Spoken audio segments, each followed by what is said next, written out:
मेरे प्यारे विद्यार्थियों, आपको जो दो ये एड ग्रेड अभ्यास पुस्तिकाएं दी गई हैं, इन एड ग्रेड अभ्यास पुस्तिकाओं में विज्ञान, गणित, सामाजिक विज्ञान और एक और है, उसमें हमारे 3 विषय हैं, हिंदी, अंग्रेजी और संस्कृत। तो हमें इनको भर करके स्कूल में जमा करना है।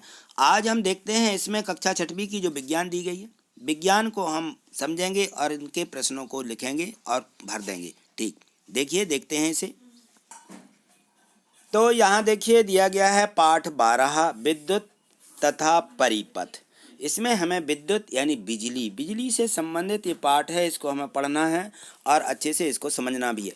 इसके पहले वाले जो पाठ थे उसकी जो वीडियो है इसी यूट्यूब चैनल पर है, जो मेरा चैनल है गणित वाले सर, इस पर आप सर्च भी कर सकते हैं और इसको वहाँ से आप देख लीजिए। और इसकी जो प्लेलिस्ट है वहाँ जाकर भी आप देख सकते हैं। जैसे ही आप प्ले लिस्ट पर क्लिक करेंगे तो मेरी वीडियो जो कक्षा 6वीं की हैं उनको आप देख लीजिए, वहाँ से आप इसको कंप्लीट कर लीजिए। तो आज हम देखते हैं इसमें पाठ 12 अति लघुत्तरीय प्रश्न। प्रश्न क्रमांक 1 दिया गया है। देखिए, हमारे घर में विद्युत की आपूर्ति कहाँ से होती है? तो हमारे घर में विद्युत की आपूर्ति बिजली घर से होती है। जो बड़े बड़े बिजली घर बने रहते हैं वहाँ से बिजली आती है, वहाँ से हम इनका सीधा कनेक्शन अपने घर में करवा लेते हैं। ठीक, अगला प्रश्न देखिए। प्रश्न क्रमांक 2 दिया गया है कि टॉर्च को विद्युत कहाँ से मिलती है? विद्युत सेल का उपयोग किन किन उपकरणों में किया जा सकता है? तो देखिए, जो टॉर्च रहती है, टॉर्च को विद्युत एक सेल रहता है, उस सेल से हमें इस टॉर्च में विद्युत मिलती है। विद्युत सेल का उपयोग विद्युत स्रोत के रूप में अलार्म घड़ी, कलाई घड़ी, रेडियो, कैमरा और अन्य युक्तियाँ हैं, उनमें इन सेलों का उपयोग किया जाता है, जहाँ से इनको लाइट मिलती है। ठीक, अगला प्रश्न देखिए। प्रश्न 3 दिया गया है कि दिया गया चित्र आपने कहाँ कहाँ देखा है? यह चित्र किस लिए लगाया जाता है? तो इस चित्र को देखिए, ये चित्र आपने किन किन जगहों पर देखा है? तो देखिए, यह चित्र हमने विद्युत के जो खंभे रहते हैं और विद्युत उपकेंद्र, जहाँ पर कि विद्युत पूरा केंद्र बना होता है, वहाँ पर हमने इनको देखा है। यह चित्र दर्शाता है कि विद्युत का उपयोग उचित रूप से ना किया जाए तो यह अत्यंत खतरनाक हो सकता है। इसलिए हमें बड़ी सावधानी के साथ इस विद्युत का यानी लाइट का उपयोग करना चाहिए, नहीं तो यह खतरनाक होता है, खतरा हो सकता है, यह जानलेवा भी होता है। ठीक, तो इसमें सावधानी बरतने की बहुत आवश्यकता है। अगला प्रश्न देखिए। प्रश्न 4 दिया है कि विद्युत सेल विद्युत उत्पन्न करना कब बंद कर देते हैं? जो विद्युत सेल होते हैं ये विद्युत बंद कर क्यों देते हैं? क्योंकि जब विद्युत सेल से संचित रासायनिक पदार्थ जो इस्तेमाल कर लिए जाते हैं, जब विद्युत सेल विद्युत पैदा करना बंद कर देते हैं, इनमें जो पदार्थ रहता है, एक रासायनिक पदार्थ रहता है, उसमें जो है ये धारा विद्युत रहती है, ये इकट्ठी हो जाती है। इनको एकत्रित करने की इस रासायनिक पदार्थ में क्षमता होती है और वह क्षमता जब इसकी ख़त्म हो जाती है तो फिर ये जो है विद्युत उत्पन्न करना बंद कर देते हैं। ठीक, अगला प्रश्न देखिए।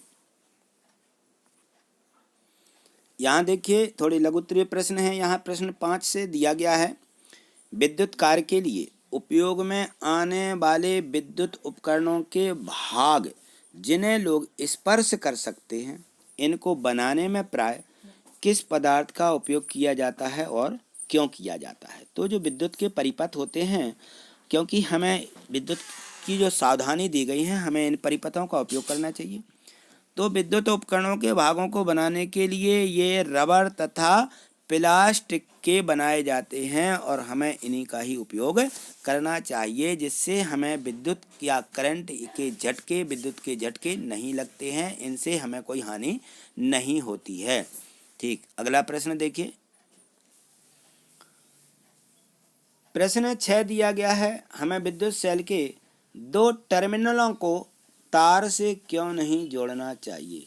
तो देखिए, इसमें विद्युत सेल के जो 2 टर्मिनल होते हैं उनको तार से नहीं जोड़ना चाहिए, क्योंकि ऐसे में विद्युत सेल के रासायनिक पदार्थ बड़ी तेजी से खर्च हो जाएंगे और सेल का कार्य, यह सेल कार्य करना बंद कर देगा। ठीक, अगला प्रश्न देखें। प्रश्न 8 दिया है, दीर्घोत्तरीय प्रश्न है ये।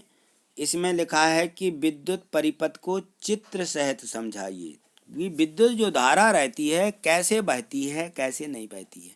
तो यहाँ देखिए, एक जो यहाँ सेल लगा हुआ है, इसमें मैंने यहाँ से देखिए नीचे से तार लगा और ऊपर से तार लगा है, लेकिन यहाँ कोई कनेक्शन नहीं है, कुछ भी यहाँ पर कोई वस्तु नहीं रखी है। और इसमें देखिए विद्युत का जो परिपथ है पूर्ण किया गया है। यहाँ से एक तार ले जा कर के एक बल्ब में यहाँ से लपेट दिया गया और एक इस तरफ से जा कर के लगा दिया गया है। तो इसके दो पॉइंट रहते हैं नीचे, और एक नीचे वाला पॉइंट यहाँ रहता है, तो यहाँ लगा दिया जाता है, और पूरे पे तार जहाँ से धारा आती है इसको यहाँ लगा दिया जाता है। तो इस प्रकार से देखिए आप ये बल्ब जलने लगता है। तो इस प्रकार से इसका ये विद्युत परिपथ का चित्र है। इस चित्र को आपको बना लेना है और इसका इस प्रकार से हमें थोड़ा विवरण भी लिखना है। तो यहाँ देखिए ये है कि विद्युत अवयव जो रहते हैं, विद्युत यांत्रिक अवयवों का ये परस्पर संयोजन विद्युत परिपथ अथवा विद्युत नेटवर्क कहलाता है। विद्युत परिपथ बहुत ही विशाल क्षेत्र में फैले हो सकते हैं। तो विद्युत परिपथ है, यहाँ हम सेल से ही समझ लेते हैं, बस इसमें हमें इतना ही लिखना है। ठीक, अगला प्रश्न देखिए। यहाँ देखिए प्रश्न क्रमांक 9 दिया है कि विद्युत स्विच की क्रिया, जो इसकी क्रिया विधि है उसको चित्र सहित समझाइए। देखिए यहाँ पे ये स्विच बताए गए हैं। ये देखिए ये स्विच के परिपथ होते हैं। इस प्रकार से हम वायरों को, तारों को अपने स्विचों में इस प्रकार से उपयोग करते हैं। ये स्विच जो है ये विद्युत परिपथ बता रहा है। यह साधारण चित्र है और ये इसकी ऑन स्थिति में है कि जब हम इसको ऑन कर देते हैं। तो आपको इस प्रकार से इनके चित्र बना लेना है। और देखिए यहाँ पर इनका विवरण इस प्रकार से कर देना है कि स्विच की प्रक्रिया को दबाव, तापमान, प्रवाह, करंट, वोल्टेज और बल द्वारा संचालित किया जा सकता है।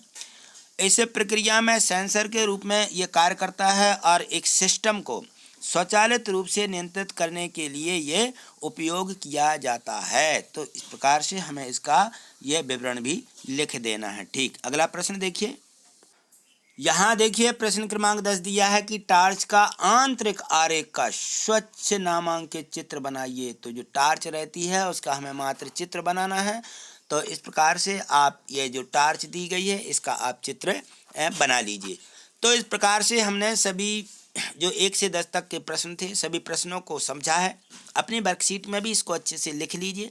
यदि सब समझ में आए हैं तो इसे लाइक शेयर करिएगा, और चैनल सब्सक्राइब नहीं किया है तो सब्सक्राइब करके रखिए जिससे आगे की वीडियो आपको मिल सके। थैंक यू, धन्यवाद।